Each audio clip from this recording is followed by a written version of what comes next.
Yeah, we're going here.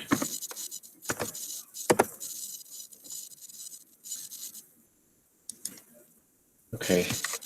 So about consignment stock, anyone have any question about that? Consignment is agreement you want to introduce your new inventory to the consumer really quick. So you deliver your product to the retailer without charging them, and you charge them upon your item has been sold. Okay, that's a short definition about that. All right, okay, so this week 9, it's a new chapter, so it's called Supply Chain Management Tool. So this is our agenda. We're going to talk about supply chain management a little bit, demand forecasting. Kanban is from Japanese model, and supplier relationships, relationship with supplier. So if you are a small retailer, it's important to build a strong relationship with them. But if you are like their big customer, you don't have to worry so much about your supplier. Like you have influence over them. It's like Walmart. Walmart is like a global retailer shop, so it has strong influence about their supplier.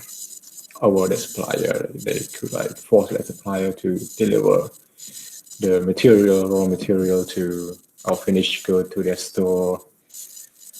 Like I don't know, like they set the schedule for the supplier. But if you are just small customer, just like you have to build a strong relationship with them. And then we're gonna have quiz at the end of the chapter. Okay, supply chain management. Could everyone explain me why I put the chain picture here? All right, I need a lady first. Someone like supply chain, like they use the word chain here, supply chain management. Why they don't just use supply management? Why they have to use supply chain management? Someone, I need volunteer. Okay, if you don't say anything, I'm gonna call your name again. Vichka, so Vichka.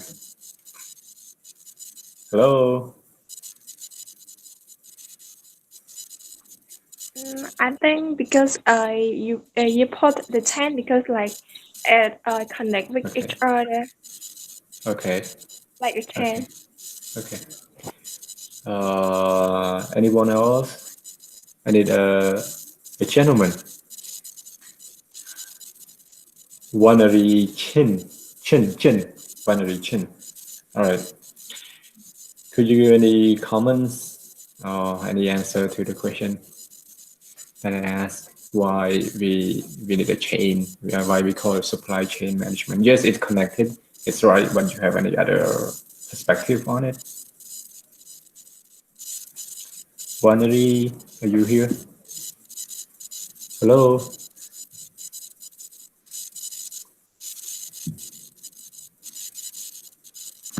Okay. I got an answer from in the comment section. It's interrelated. Yes, that's okay. Ming Su, you have any thought? Ming Su? Yes, for me, I think this three is really important. Like we cannot leave one out. Like of the three, like if you need to have a good the warehouse, you need to have suppliers and product like connected to each others and work together at the same. Okay. Yeah, that's a really good point here. You again, the key point here is like it connected to each other. Remember the first week, week 1, I talked about like how supply chain is different from logistics. So supply chain management or SCM, it's the integration of logistical feature. So we have been studying so far in logistics. We have like a warehouse, warehouse management, transportation in the middle, and then inventory. And then the supply chain, like they integrate, they connect each individual logistical feature together. It's like for production warehouse. If you don't have, a chain, it's like chain is one of the chain is broken. What's gonna happen? Like it's like it's one of them. It's broken. What's gonna happen? It's like you're hanging something. You bringing something up. You construct. You like building construction. You bring something up to the top floor, and one of the chains suddenly broken. So what's gonna happen? I know, like everyone know, like the whole thing gonna fall down, collapse, right? It's the same thing with the supply chain here. If let's say the transportation is broken, like suddenly, let's say tomorrow you guys wake up and there's no gas, no gasoline, no oil, or the world ran out of oil, ran out of gasoline. So and then the transportation sector is gone, like it's abrupt, like what we call disruption in transportation. And transportation is gone, even though the warehouse could produce a lot of production, but there's nothing to transport the products to the retailer here, to the inventory. Let's say transportation, and then the customer is selling your products good, but suddenly like your warehouse caught on fire and everything got burned down, and there's nothing to transport and nothing to sell. So in supply chain management, in order for everything to work, like every single part of it has to work together, like nothing can be stopped or nothing can be interrupted. Like coronavirus right now, they cause like some supply chain, they call it a disruption in supply chain management, in supply chain. So that's why like a lot of store, even though in the United States, they're kind of struggling to bring their like the grocery to put on their shelf, because again, like there's a disruption in the supply chain due to the virus and pandemic. I hope everyone get a point. Supply chain, again, the definition is the integration of logistic functions such as customer order processing. Your order processing is really important if you don't really have a good order processing system. Like how are you going to sell your product to customers? Transportation is a good one too. Warehouse, storage, inventory management, planning, scheduling, distribution into a seamless supply chain operation. So all of them contribute to like supply chain operation, all of the feature here. I know in Cambodia right now, a lot of small business, they sell their product, like they just make a Facebook page, and the way the customer order product is to like go to the message or inbox them or give them comments, phone number. I mean, it works if your business is small, but when your business grow bigger and bigger, you need to build a website. At least you don't have enough resources to build a website. I heard about Shopify. Like Shopify is online like selling website, and you could do that too, but you have to pay some money to do that.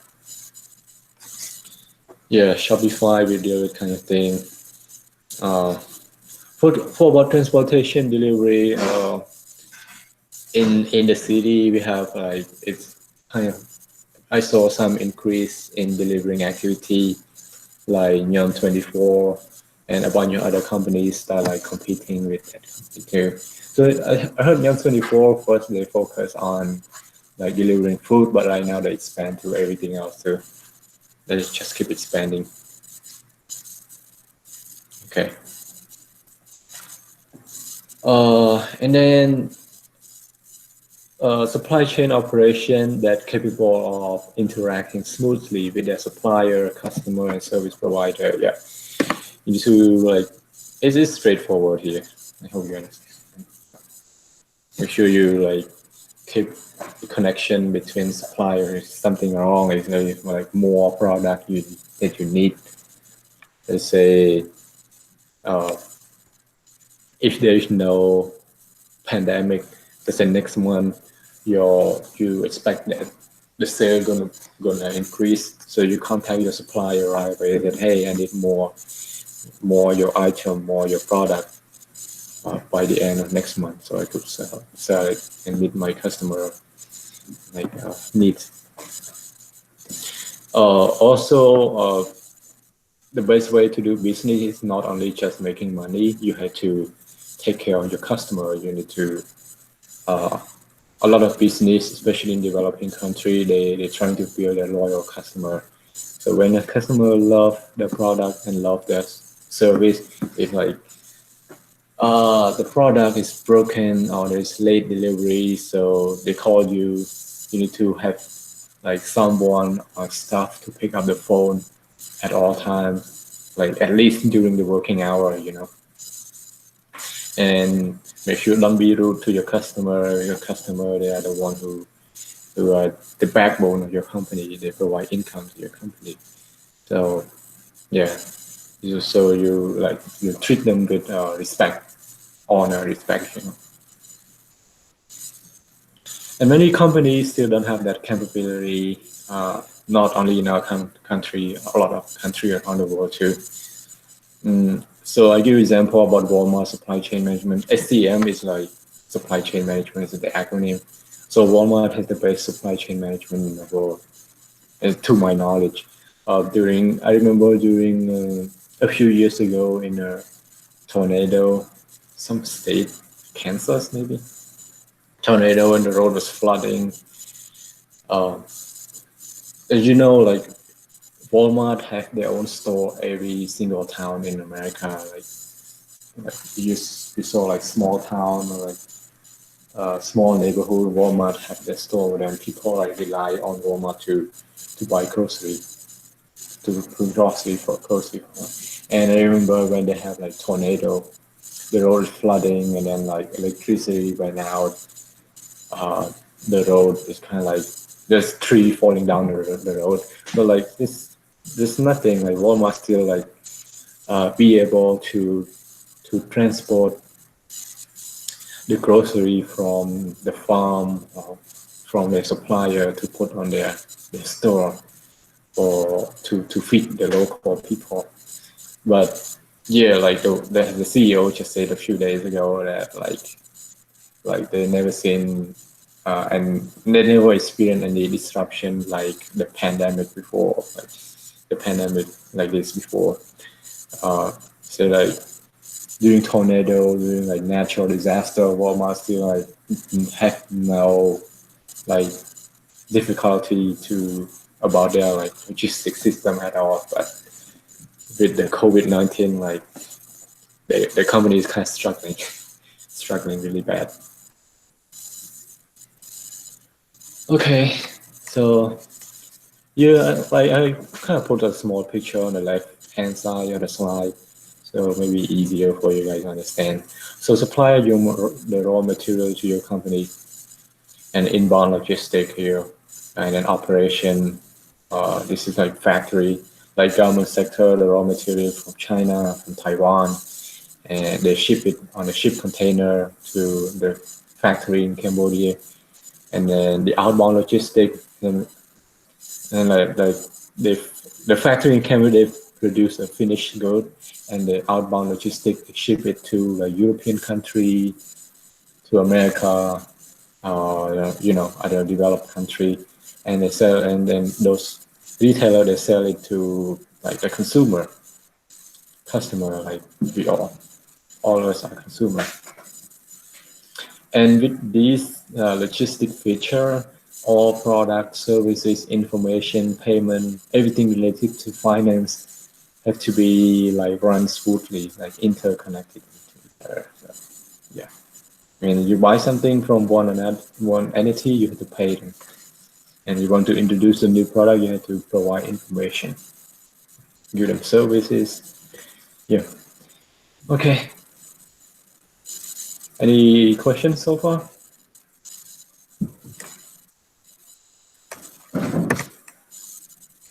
Okay. If I don't have any questions, so we're gonna go to another section we call demand forecasting. Does anyone know what is demand forecasting? Forecasting is like predicting. Okay.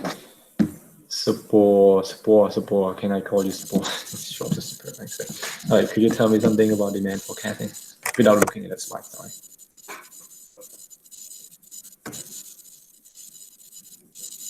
Hello. I'm waiting for your answer.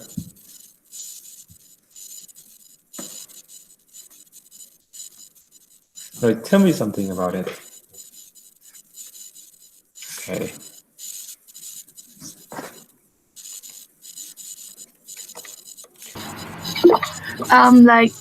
Demand forecasting means that the company need the logistic to predict how many the product need to produce or need to put in the stock or in the warehouse.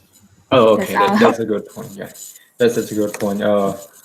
When you pour, yeah, you also give a good. I mean, you get question mark, but that's also the right thing. Like prediction of consumers need.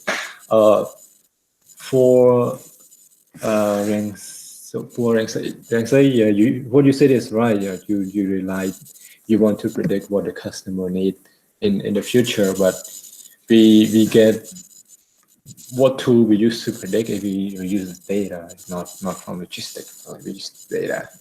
We use the number that they call historical data. So what is historical data here? So let's just go through this really quick. So demand forecasting, yeah, you guys are right. So we want to know how much our customer need for one specific good. For the phone company, if you are selling a phone in Cambodia, you have a phone shop in Cambodia, you need to know how much you could give your product to your customer. If and I'm sure like, the phone is not going bad, even though you're not selling them all. But the thing is, it might get outdated.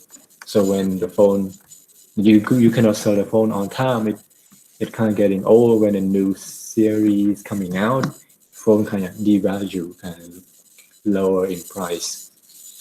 For grocery store like Eon, Macro, if they could not sell one, let's say milk lasts for 2 weeks or 3 weeks. If they could not sell them all within 2 or 3 weeks, the milk going bad, so they had to like dump it away, or sell it at discount. So when the company sell at 50% discount, they also lose profit too.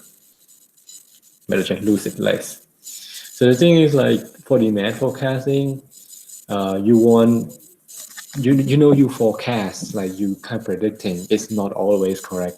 It's not 100% correct, but at least you want it 80 to 90% close to what amount of product that the customer wants. So the reason like you don't want to under predicting. When you under predicting, you will loss of sale.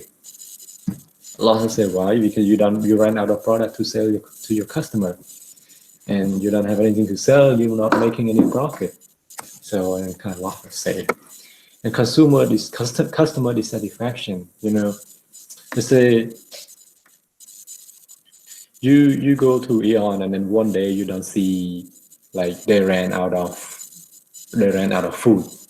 So you probably not satisfied with it. You're like, I don't like this store anymore. They usually have food, but how come they don't sell it anymore? They ran out of stock or whatever. That I don't like it.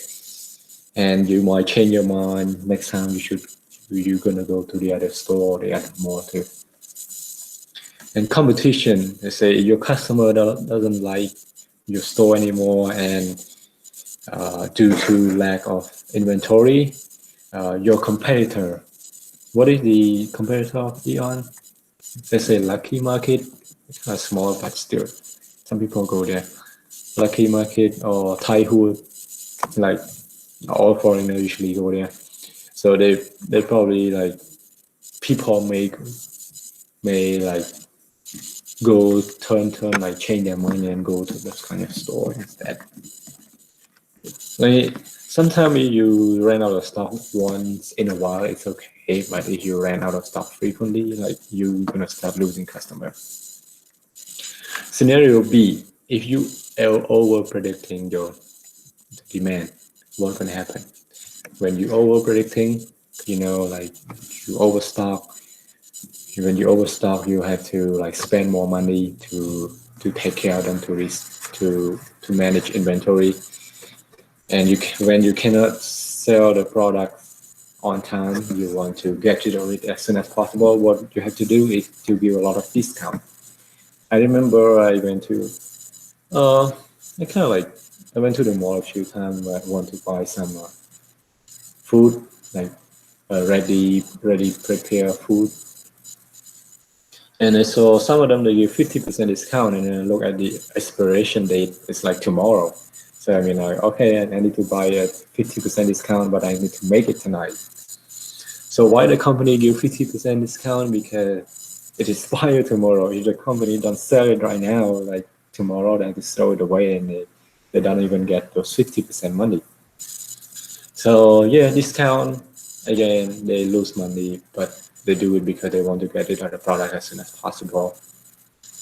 And the product on sale is similar to discount on sale. Some companies, they just sell like a lot of them at the same time to the third party. Here, the tool that we use in demand forecasting is historical data. What is historical data here? So we identify the pattern that likely to happen in the future. Normally, let's say if there's no pandemic, so during we expect that in June next month, based on the data from last year, 2019, 2018, 2017, or in the past 20 years, we see that in June, the demand of our product is always like high, like 10% higher. So maybe, and then we get the data from based on our experience in the previous year, and we're going to contact our suppliers that, hey, I need a 10% increase of this item to sell for my customer or whatever. Yeah, it's called historical data. So normally, like the business, any kind of business that have like computer system that manage the system, all the system, they record the data for them each month. How many of that item has been sold each month, and then those data compile for years and years, what they call historical data, so they could predict like how much they're gonna sell like next month. So the way to do is usually people do like monthly. It's like January, February, March, or whatever until like December. And then from year to year, like from 2010, 2011, 2012, they keep recording all that kind of sale. So it's easier. It's easier to make a decision. Here, I put in a quote here that all forecasts are wrong, but some are better than the other. When you have data to rely on, the math never lies. Math never lies. Like the number never lies. When you have data, you have the number to look at, to be based on, to be as your evidence. Your guess is always better than, like your predicting is always better than people who don't have data to rely on. Some people, they make decisions based on their experience, but sometimes they're not feeling good. Sometimes they kind of mad at someone and they could make the wrong decision too. Again, the data don't have any emotion, so whatever the history of the data show, the number we always say that exact thing to you. I have some short video I want you guys to watch. Okay, I'm gonna turn on the sound.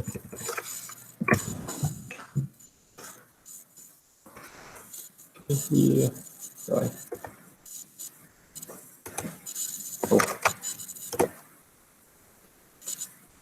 The topic of this course is definition. Let's meet Daniel Collins, a demand planner for Rollers, a bicycle manufacturer. Hi, I'm Daniel. I'm working on improving our forecasts. I'm Henry, a senior demand planner. I'm Anna, the supply chain director. Hi, I'm Karen, a salesperson. Hi, I'm Dina, director of sales. Oh boy, here comes the monthly demand forecast. How do they create these things anyway? By picking numbers out of a hat? Easy, Karen. Forecasting isn't easy to do. I know, but last quarter the forecast was way too low. I could have sold another 50,000 bikes, but we had to tell customers they wouldn't be delivered for 3 months. I lost a lot of commission that way. You're right, because our forecast was so low, we ended up making a lot less than we needed. Other times, we were too optimistic and had way too much inventory. Yeah, and we had to sell at a big discount. Or even worse, we even had to scrap some. But don't worry, guys. Daniel's first priority is improving our forecasts. Daniel, I'll take you through forecasting, and then it will be up to you to make improvements. In this course, Daniel will learn what forecasting is, what it is not, the objectives, and different types of forecasting methods.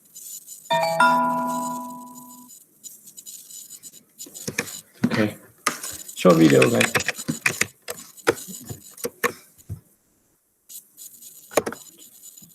Yeah, all right, we have 3 more minutes.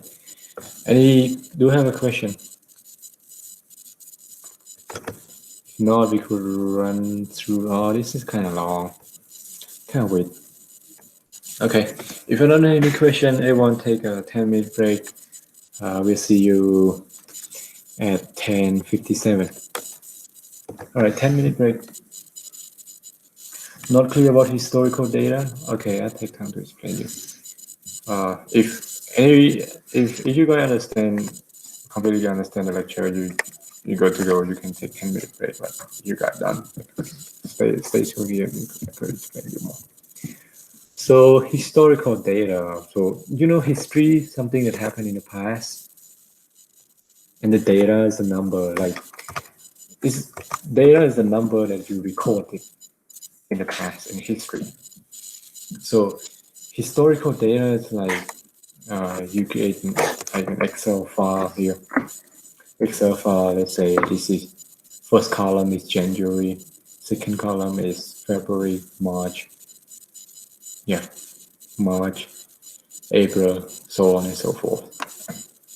Okay, and then you have the data from like 2010 here.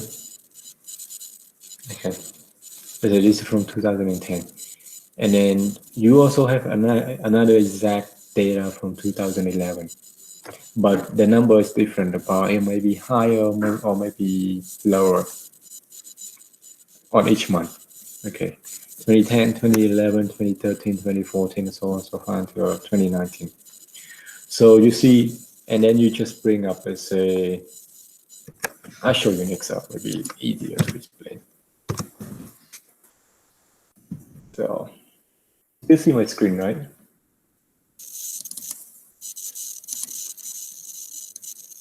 All right, so when they record the data, let's say item A, item 1 here. And they have the data from January to February to March. Yeah, so on and so forth. And this is the data from 2010. Okay. And then, yeah, 2010. Oh, I added in the column here. Okay, put here 2010.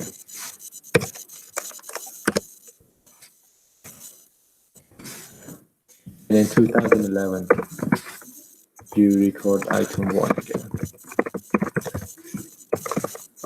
Same item, let's say item 1, number 1 again. And 11 to 19, last year. Item 1 is always the same.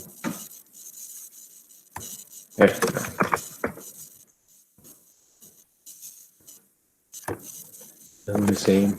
And then January 2010, you see this item you could sell like,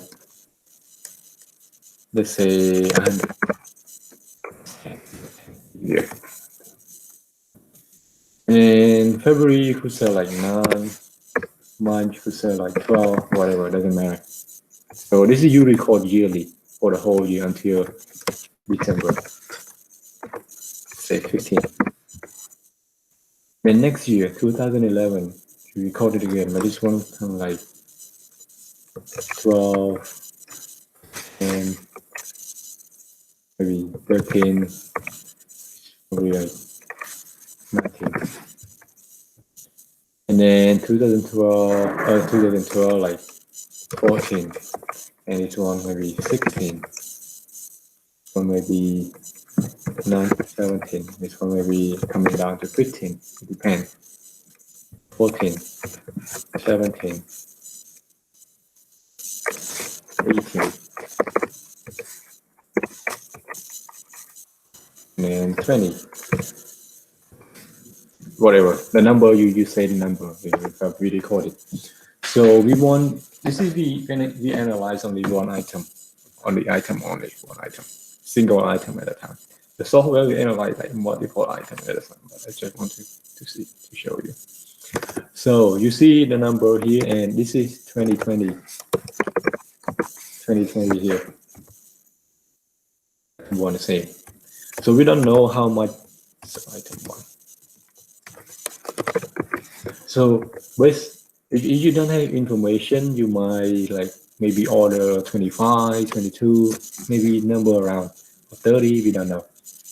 But since you have the number here, you see like the number from 21, 2010, 2011, 2012, it keep going up.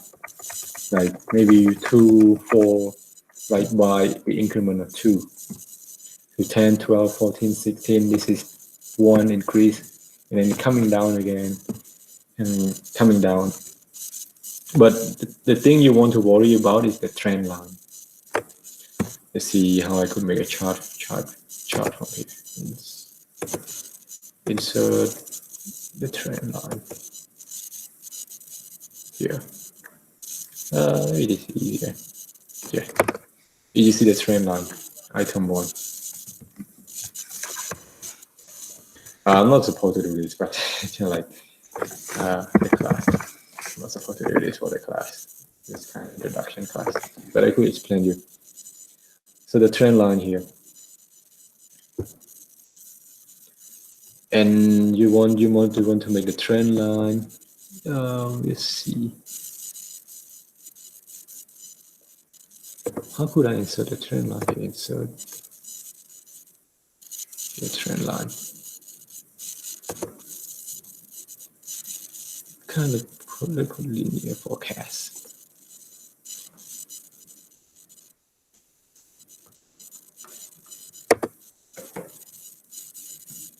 Axis. Okay. Oh, I want to insert the year too. Just for fun. I said just for fun. Insert axis, more option.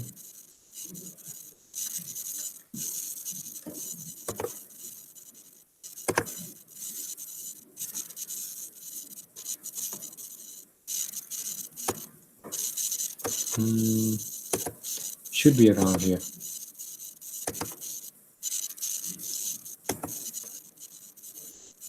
Horizontal value axis. No, I just give it another one. But I mean, for the axis, it doesn't matter. Horizontal one doesn't matter. So you see this trend line here, even though like you see some decrease in here, but in the long run, you see the trend. The trend is kind of increasing with this amount. So like we could see that the next year our order number should be somewhere around here. I need to expand it really quick. So this year, 2020, the number should be around 20, based on the trend line. 20, and 2021 should be 20 or 21 something. It depends. Yeah, so if you order your product close to 20, it's fine. 20, 21, or 22, it's fine. If like, this is what we based on the history. This history we have so far. It's like 5 years from now, how much product you gonna order? You expand the trend line a little bit further, and it's close to 25. It's close to 25. Yeah, this is item 1. This is item 1 in January. And for February, you have to do the same. So you need all the number from everything here. You have to do the same. March, we have to do the same. Yeah. If you order your product like in every 3 months, you have to do it. You have to do like add the item, all of them in 3 months, combine them all together, and do another plot here. You get the point here. Did the school teach you about the trend line? Like in math class before?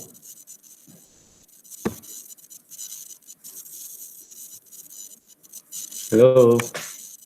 Okay. So like finding the trend line is not that hard. It's just put linear here, linear.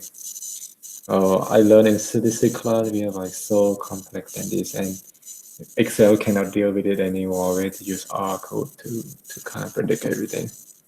It's crazy. They don't even sometimes they don't even have historical data for us, so we have to go find it out. So we have to predict everything based on like distribution. Okay, I'm not going to go far for this one. Okay, time is up. 10 minutes. Look like I don't have break. You get more really quick.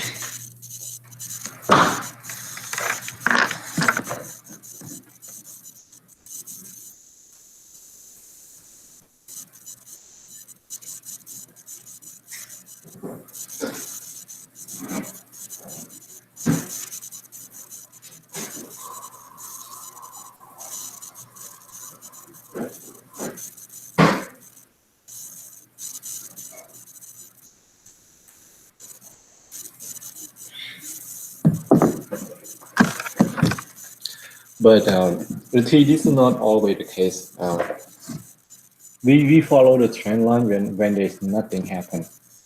Let's say when there is no pandemic. But sometimes when there is a pandemic, like here, like a random variation, noise, pandemic come in, people are going to stay home. They're not going to buy a lot of products anymore, and then it affects our sale, and we're not going to order 20 anymore. We might reduce the number to like 10 or 5, or maybe don't order at all, because their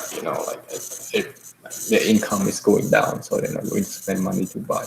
They keep their money to buy like necessary items only, food or whatever. Okay, so the next slide. Yeah, I want someone to read it for me. All right, T, could you read the first 2 lines? Hello?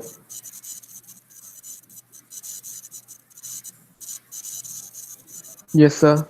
Okay, go ahead.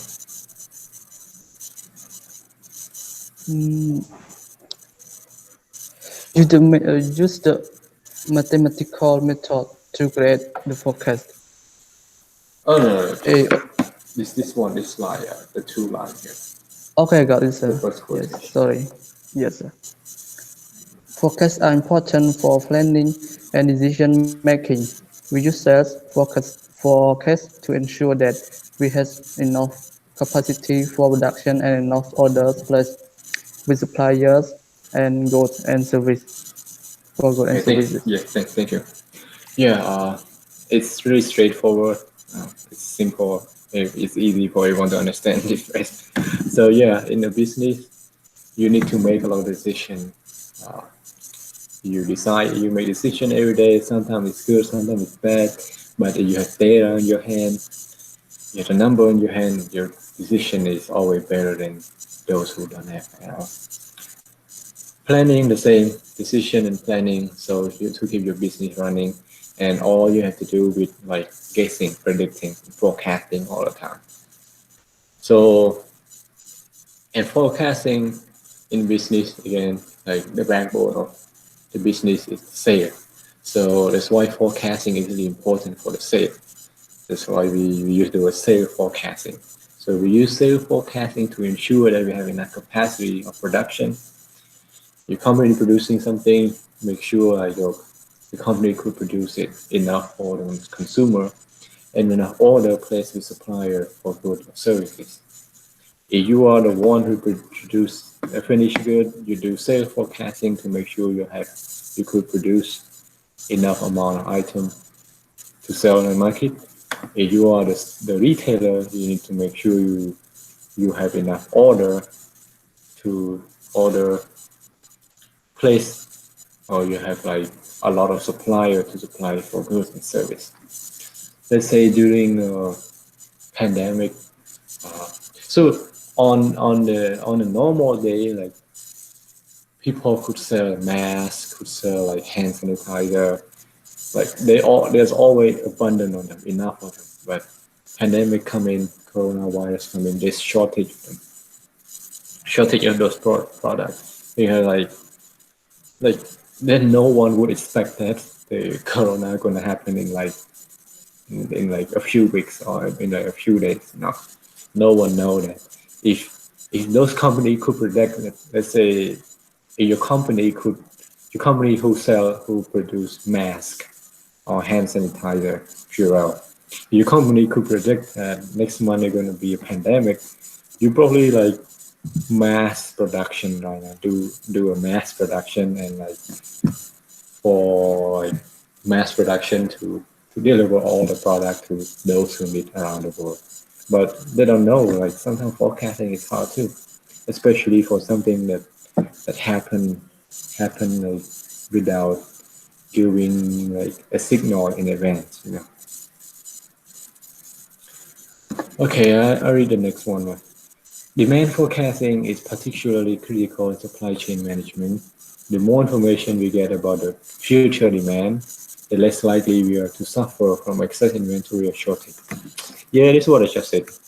If you know what's going to happen next month, you probably sure how much inventory that you need, so you could prevent like excess demand, excess inventory, or shortage on inventory.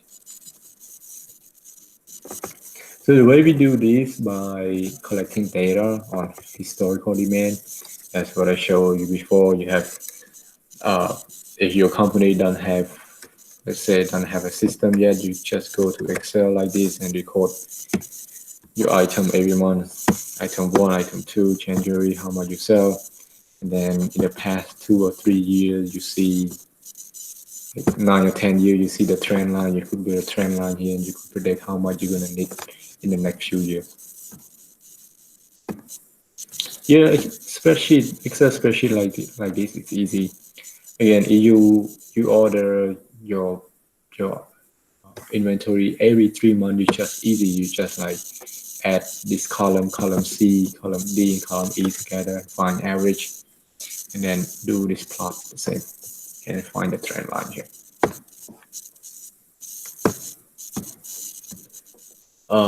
After you collect the data, you use mass method to create a forecast.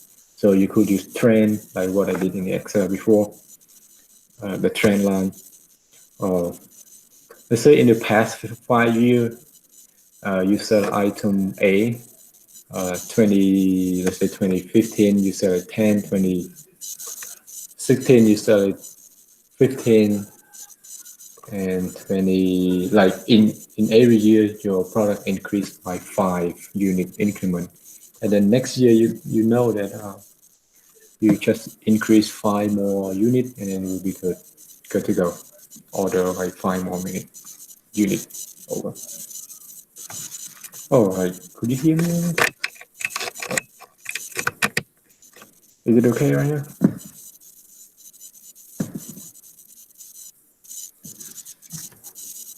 Hello?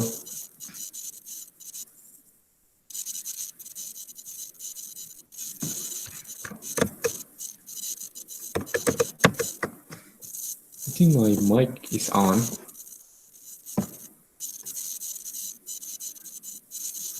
Some and noise sound. I don't know. I'm alone here. Let me turn on iPad. Could hear something.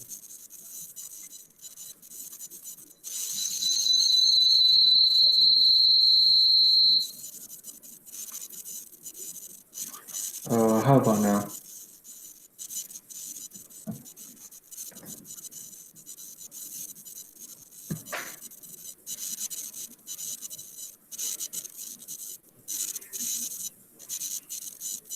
Yeah, I think I'm in the living room at home right now, so no one around. So I don't know where the noise coming from. Maybe the fridge.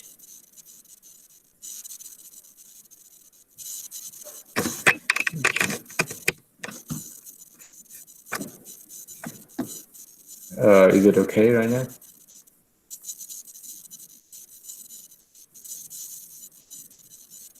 Okay. All right, so we're gonna go with this. So like the first item we call the trend. We use the trend line in Excel. It's easy to do the trend line. Again, here you just select on this one, and you could select here, and you just insert the trend line. Insert the chart here to insert, and you could choose any chart. No. Do this first.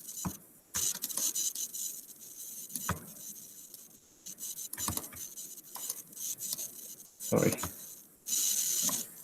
Horizontal first, and then add the trend line like this. Yeah. So let me delete this. So this is called the trend line. Then you just add the trend line right here.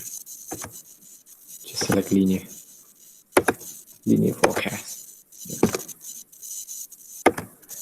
Yeah, and then you will see. So in 2020, you know how much you're gonna order. 21, how much you're gonna increase. 22. Yeah, it depends. So this is called a trend line. What we call. Again, this is the forecast for item 1 in January. This one here.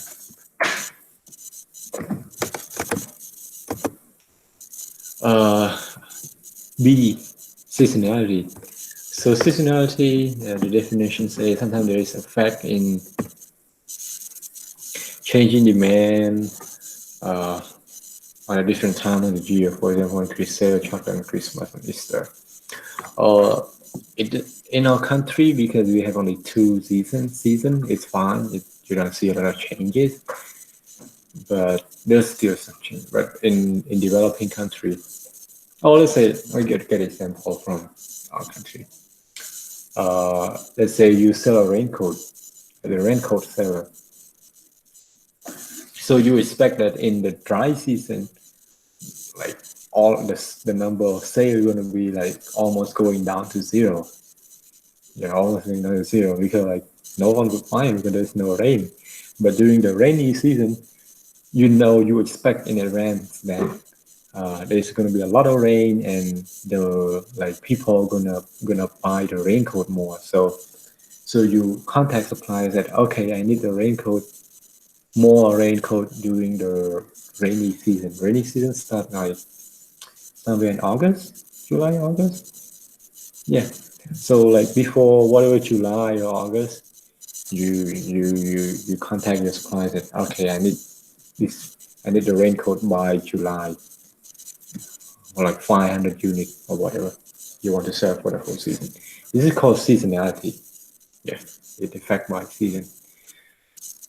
C, it's cyclic change. Oh, again, for this seasonality, seasonality, it also follow the trend line too. What you have to do is just like divide it into two. Instead of January, March, April, you just like put one column for dry season and another column for rainy season. And you could find like how much you want to order next year. You could do that in trend line. And then a cyclic change is a factor that increase demand on a regular basis, for example, increase sale of DIY project on a weekend.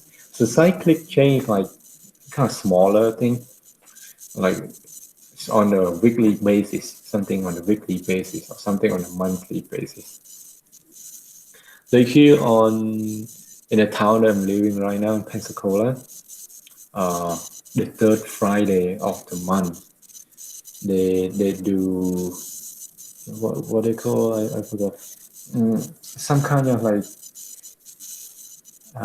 they call gallery night, like gallery night, where like on the main street there are a lot of people and they put like the product show, the window shopping. Like at night, a lot of people are going to eat out, and there's the street music, whatever. And so like people who have business on the main street, they know that on Friday, like on Friday of the Friday, the third week of the month, like they want to make sure they have enough stock for the consumer, because they expect that a lot of people are going to come out and eat on the weekend, like the third Friday of the month. Yeah, Black Friday also work too, but Black Friday kind of like more seasonality, because it once in a year, something more frequent like cyclic change. You're right. I think you got the concept, but Black Friday is once in a year, so we call it seasonality. Gallery night, cyclic change, or maybe on the weekend people tend to go out to the province. So you serve food in the province, your restaurant in the province, you expect that on Friday or Saturday there will be people coming out to eat more. D, this is important here, and it happens very rarely. They call random variation or noise, that it affects on trends, seasonality, and cyclical change. So pandemic, COVID-19, we could call it random variation. So sometimes it happens once in a while. Without pandemic, you expect that your sales going to increase by 5% this year, but since the pandemic come out, the sales completely going down. Right? Keep your cash flow, don't buy anything.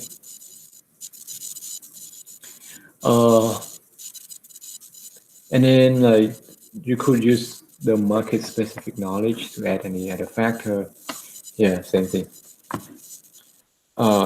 That may have a bearing on the situation and determine whether the forecast is pessimistic or optimistic. Correct. So this might mean like after you do forecast, let's say in Excel that I did earlier, after you do forecast, if you follow the number you expect at 2020, you should have 20 unit item, but you think it might be very too optimistic. We want to lower it down because not a lot of people have money right now. They want to keep their money to buy necessary item. So that during pandemic and like not a lot of people want to spend their money, so you might lower your order to like 10 or 5. It depends. Or let's say in 2022, Canadian economy is going to increase by 10%. And population is increased to 20 million people, and there are going to be more rich people. And then what you have to do, like, all right, people have more money, and there's more people and more economic growth, so I expect to sell more. When you expect to sell more, and the trend line say you have to order by around like 24, 25, but those factor is telling you that, all right, 24, 25 is not enough. You have to increase it to 30, 35. Yeah. So this is what the third point is talking about. Yeah, the market specific knowledge. Do you have any question? How come we have only 16 students right now?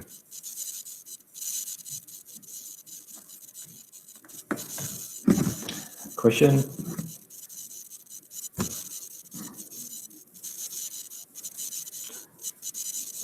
For A, B, and C, A, B, and C.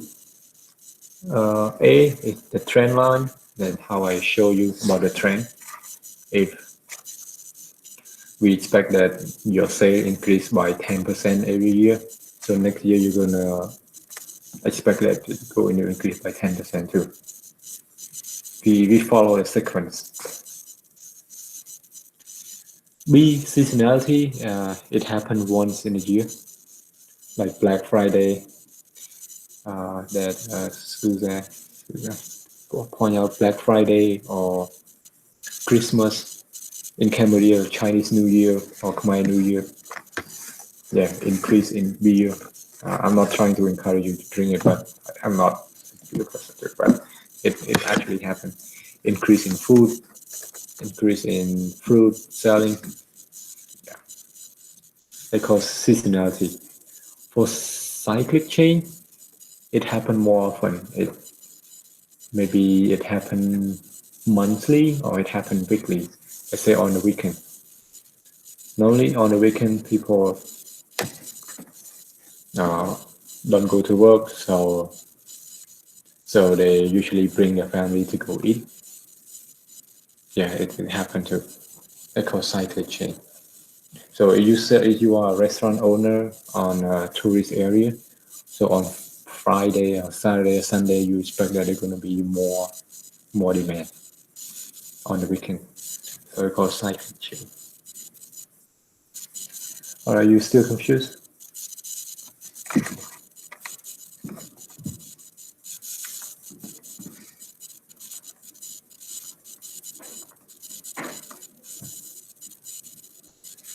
Do you have any other question?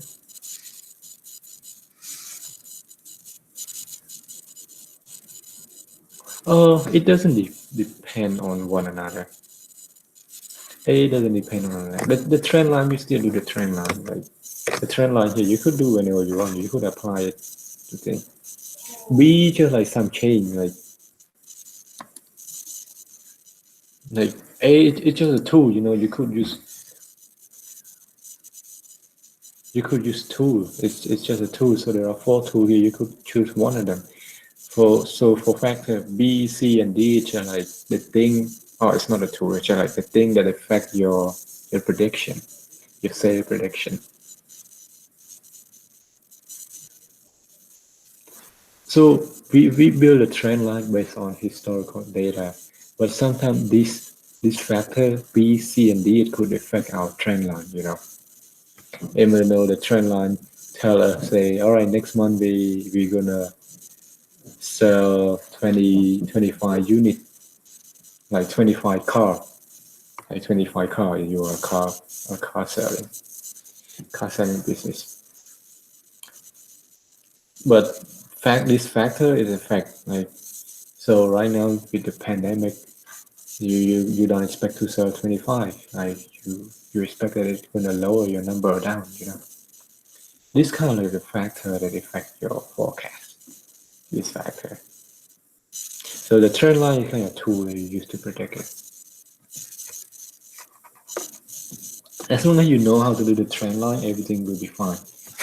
So you just have to worry about like this factor: seasonality, cyclic change, and random variation. Like sometimes this, like I give you example. Like in Cambodia, like I just give you example here. Selling a raincoat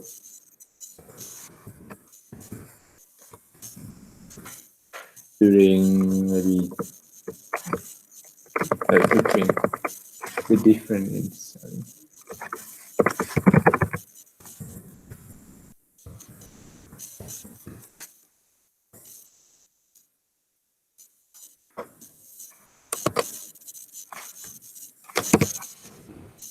The raincoat between dry and rainy season.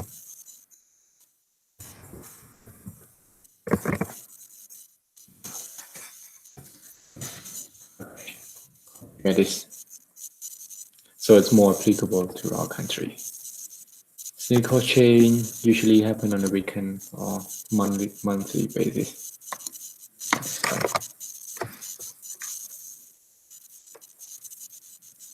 Do you get what I mean?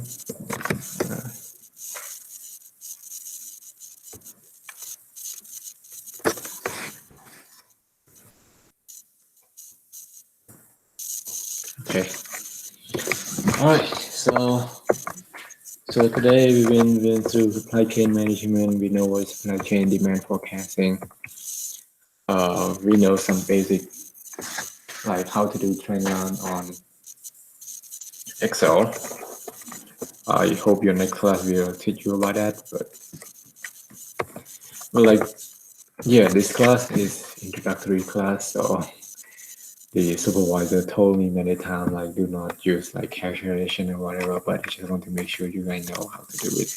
It's important because I know some of you might not be like in the next class, logistic class. So it's why I just introduce you to some like tool that you need in your life. Okay, the next section we call Kanban. Kanban is Japanese, from Japanese word for signboard or card. So the picture on your left-hand side, of the slide, it show how Kanban look like. Yeah, you don't have. Right now I have a system, but if you have small decision under the system to do it, you shall have a whiteboard and like draw down a column like this, and you could put like list of items, what to do, what in progress, in testing and done.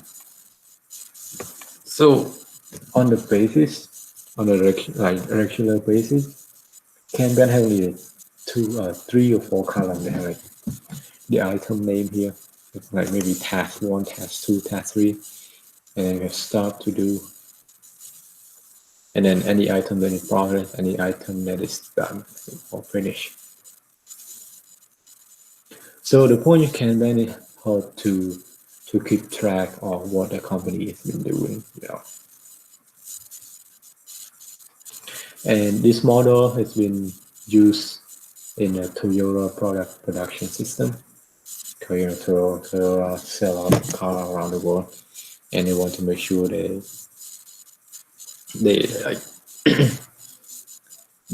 finish all their project on time, one by one. So let's say the next slide will explain you more. And there are different type of Kanban signal and Kanban system.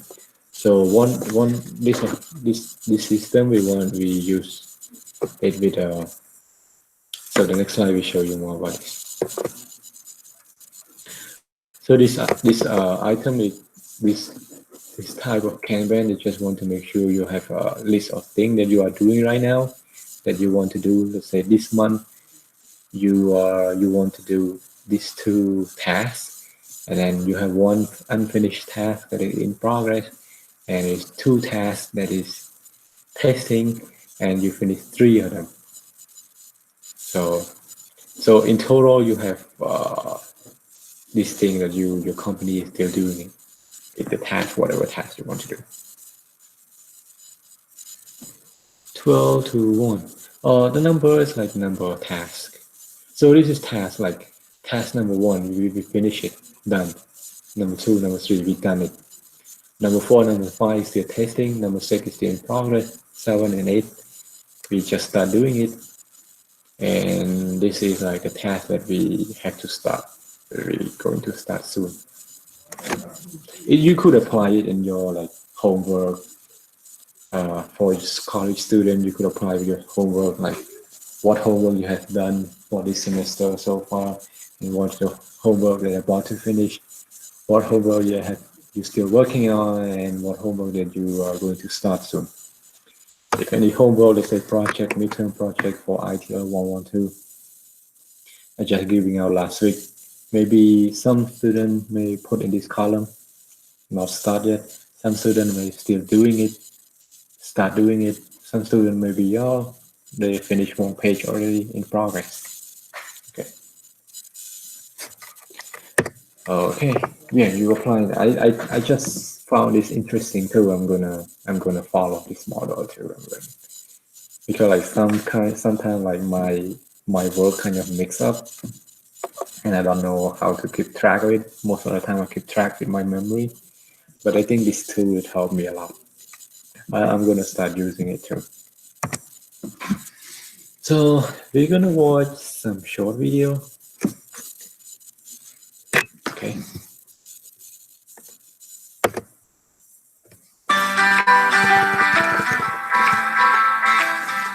Hi, I'm Angelo Coppola with Axosoft. You've probably seen our video Scrum in under 10 minutes, which is the world's most popular video about the Scrum methodology. Many viewers have written us requesting that we talk about another software development system, Kanban. Kanban is a fantastic way to get things done, and it also works great in conjunction with Scrum, if that's the way you want to do it. The Kanban is a lean scheduling system developed in Japan, Toyota Motor Corporation. A Kanban system utilizes visual cues that tell you what to produce, how much to produce, and when to produce it. A typical sushi menu like this is a great example of a Kanban. Customers indicate which items they would like to have right then and how many of each. It's simple and efficient, like these. Maybe this is why your favorite sushi restaurant always seems to get your order right. When adapted to software development, Kanban systems usually start with a board and visual cards that represent items in your product backlog. On the board, you place the cards into columns that represent the current step in the workflow, ranging from new to complete. The steps in between are entirely up to you, so keep it simple and efficient. The visual nature of the board makes it easy to find out what's already been done, what's in progress, and what's going to be started next. So long as your team keeps finishing work, those cards keep moving to the right like this, and most importantly, you keep delivering features to your customers. To help ensure items are being completed at a steady pace, Kanban imposes limits on the number of items that can live in any one workflow step at any given time. These are called work in progress, or WIP limits. They should be set so that the work flows as smoothly and consistently as possible. If your team runs into a problem, these limits will bring it to light very quickly by creating a visible bottleneck. Yeah, this is a good point here. I want to point out sometimes you don't want to get a lot of work mixed up. So you have to limit like the amount of work the maximum amount of work that you are doing right now. So you want like at the same time you don't want to deal with like 3 homework at the same time. So you set a limit right here on the board. Say I put this instead of 4, you put 3. All right. So the thing is like, so you want to finish anything that you are doing right now as soon as possible. So you just focus on this thing, like on the progress column. And once you finish it, you complete it, and then you could like start another one. Yeah. So you don't want to get everything mixed up, and then you keep adding new stuff into your project, into the progress column right now. You're gonna delay these 4 tasks here. So you're gonna delay them. So if you don't want to delay them, you need to put a limit here.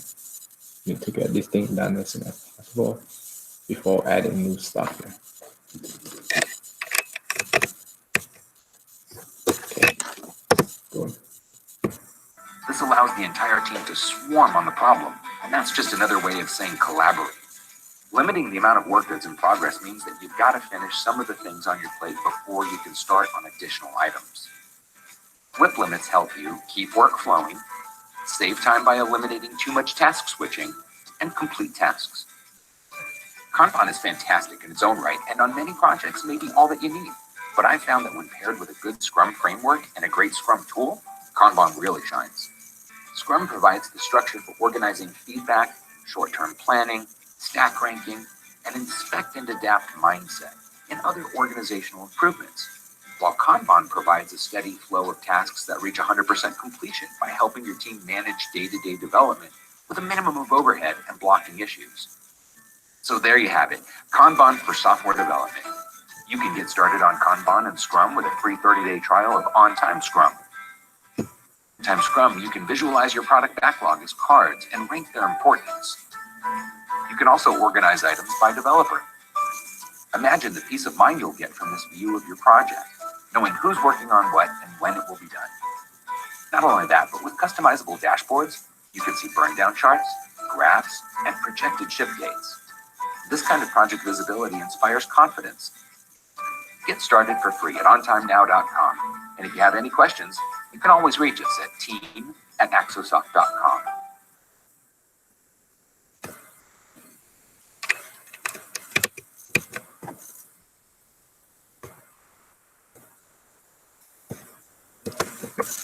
Okay.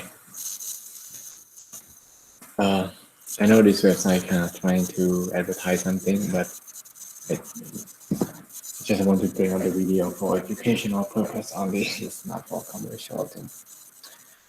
Okay. Going to the next slide. So this example of Kanban board, it kind of look more professional. So it's not only like, again, like the board is not completely exactly the same. You could, as long as you have like to do like in progress and done, it's fine. And in between, you could have like testing, deployment. Let's say your company building a robot. For a robot, you have to do a lot of testing and a lot of development here. Sometimes when you finish the robot and then testing, if the robot have a problem, you have to return it back. They call like within this cycle time here. Return it back to develop again, and you test it. If the problem still exists, you keep returning. It's still staying in this loop forever until like the testing is done and there's no more error, and then like, all right, our product is done, it's good to go, put on save. Okay.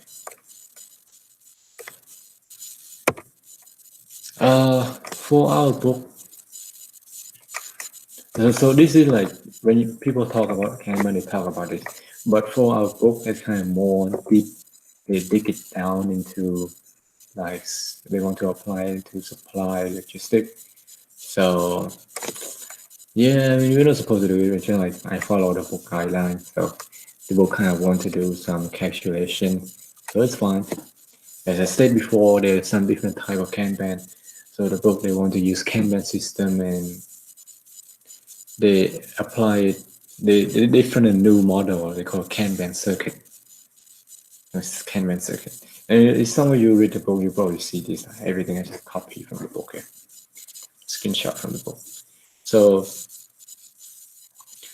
the Kanban circuit, circuit, everything is circle. You have supplier, factory, and the factory send a full bulk or assembly line to the assembly line here, and then the assembly line return the empty bulk to the supplier. It's like a shipping container. It's a shipping container. But for the small business, not only shipping container, like I don't know, anything, any kind of bulk that the supplier own it, or whatever customer own it, but they need to use that bulk to put like the item, like the tool or the part that the assembly line need, and later on they have to return that bulk for the supplier to use to put all the part in the box again, and then keep returning, like giving before delivering to assembly line. You know, the box, and this box I keep returning. And in order to make sure we have like enough box for the assembly line, assembly company, like Toyota, like they have a lot of supplier, and their supplier like supply many different part of car. So car have like thousands of parts. So in a box, so I don't know what kind of box that. I just know they have box. in it. So in Toyota, I want to make sure like every day they have enough box from supplier. And we cannot say, oh, is the company usually need 100 box per day. And sometimes like they call it safety zone. Like safety zone, you just want to make sure it's something, the emergency happen. Say there's a traffic, or there's in Japan there's a lot of earthquake that could stop the transportation. They want to make sure they have enough like backup box to take care of the emergency thing. Even though like the transportation stopped for a while, but the company still have parts, like the car parts to assemble. This is the formula here, the number of Kanban, like the number of box here. N equals D times T plus S over C, and N the number of box, D the hourly demand, C the capacity of container, how many part that container hold, T the average time to obtain a replacement box in hour, and S is safety stock hour. Alright, this is the scenario example straight from the book. Can someone read it for me, please? I'm going to call the name Kamlang 3. Kamlang, could you read the first paragraph for me?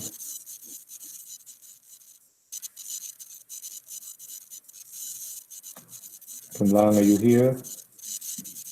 Hello?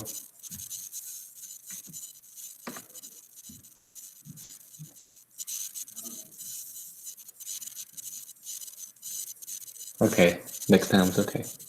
Alright, next time I remember that. If I forgot, please remind me. Next person.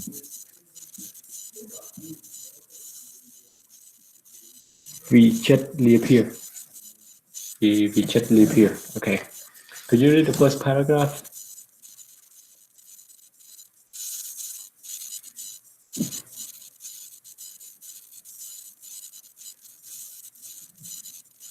Oh. Don't tell me again. Okay, go ahead.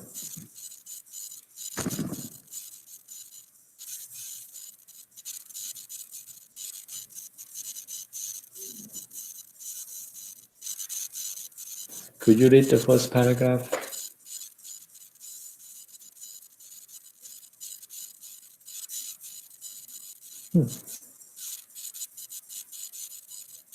You can unmute. Okay, never mind. I hope everyone could read it. Okay, so an assembly line makes 100 washing machines per day, and tomorrow the machine are supplied by Kanban in container holding 5 units. So per container, per Kanban box, they could hold 5 units tomorrow. The working day is 8 hours. A safety stock of 2 hours required. Here, safety stock, the word that we use, like the company, like a safety stock, again, as I mentioned before, like if something wrong with transportation, they want to make sure they have a safety stock in the company assembly line, so they could use it to assemble, so they don't have to stop their production.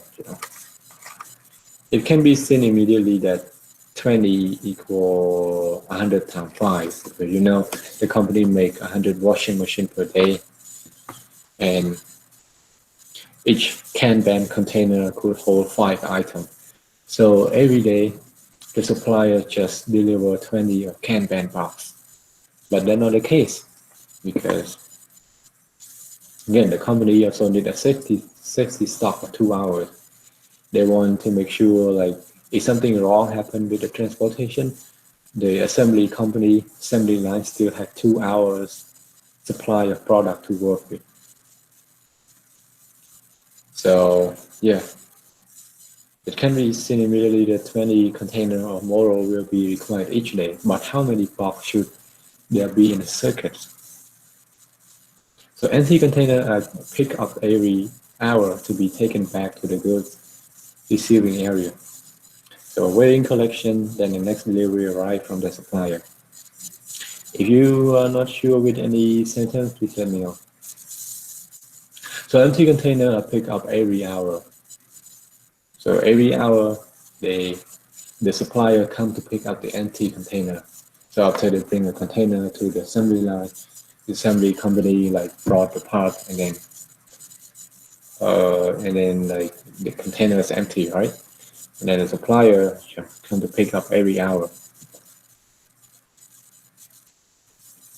So every hour, receiving a waiting collection when the next delivery arrives from the supplier. The supplier deliver every 2 hours. So supplier deliver the parts to the assembly line in every 2 hours. And the supplier is about half an hour away from the washing machine assembly line. So they deliver every 2 hours, and the time to travel to assembly line is half an hour. The supplier usually refill the box within an hour of their arrival. So after the supplier brings the box to the factory, they cannot refill it right now. They have to wait for an hour due to like handling, packaging, delivery system, whatever. Then they go out to the next delivery run. Once at the washing machine company, it may take up an hour before the box are delivered to assembly line.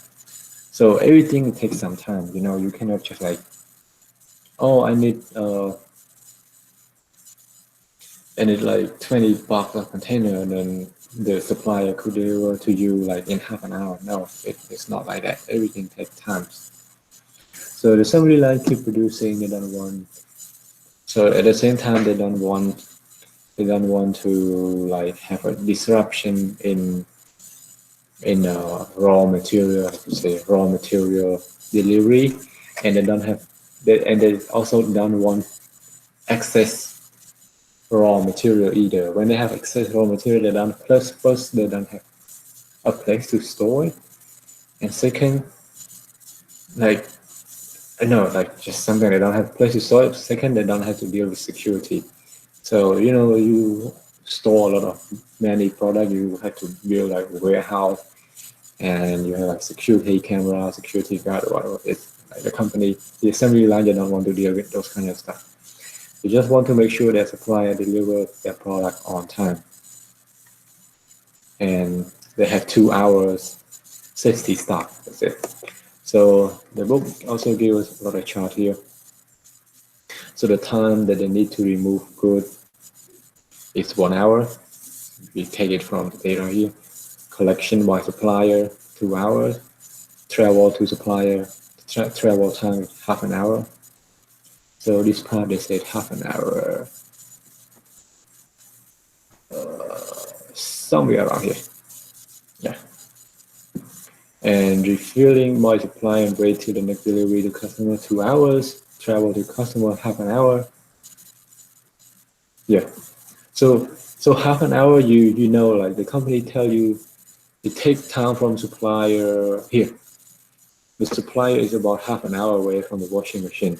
So half an hour, maybe sometimes you forgot to just add half an hour here for travel to customer.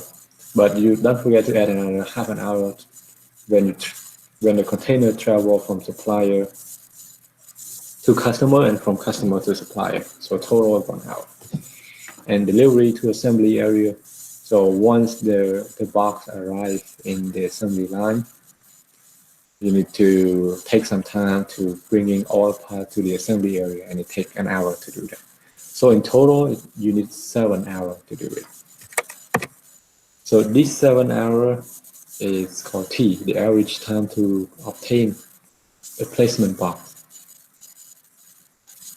And every company varies. It's different. It depends on how far is it. So if you look at formula number 1, you just list everything down. D, the hourly demand. So per hour, the company needs 12.5 boxes. per hour, 12.5 boxes per hour, right? Oh no. So 100 washing machine, the demand. So in an hour, the company had to make 12.5 units of machine. So it also needs 12.5 model from the supplier. And capacity container 5, it is total before 5 model per container. And average time to obtain a replacement box 7 hour total. Where we gonna get 7 hour? It lists down everything here. We add the time up and equal to 7 hour. And safety stock 2 hours. And then you just plug everything in. D times T plus A divided by C and equal 23 container. So 23 container, you see it's not 20 container, it's 23. Why 23? Because yeah, it takes sometimes to obtain the box to when the box arrive at the assembly line, it takes some time to handle, deliver, and it takes time to supplier to bring the box back from the customer to the supplier factory. And also the assembly line also require 2 hours stock at all time. So adding this factor up, the supplier need to have 23 Kanban box at all time. 23. Okay, that's the end of my presentation today. If you have any question, let me know. Oh, we end at 11:47. If you done, class dismissed, and see you on Friday.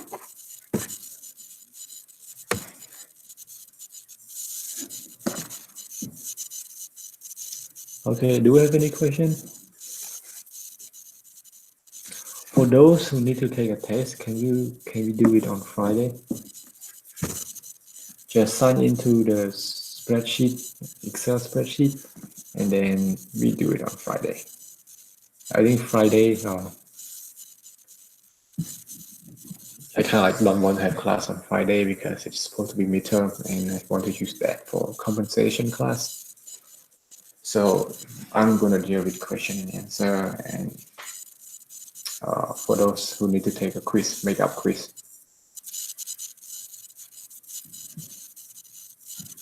We won't have quiz on Friday. We do makeup quiz on it. Makeup quiz on Friday. For those who have like experience, technical problem, internet problem, or whatever, but don't forget to sign up to the spreadsheet because I will allow those on the spreadsheet to take a quiz on me. No one else.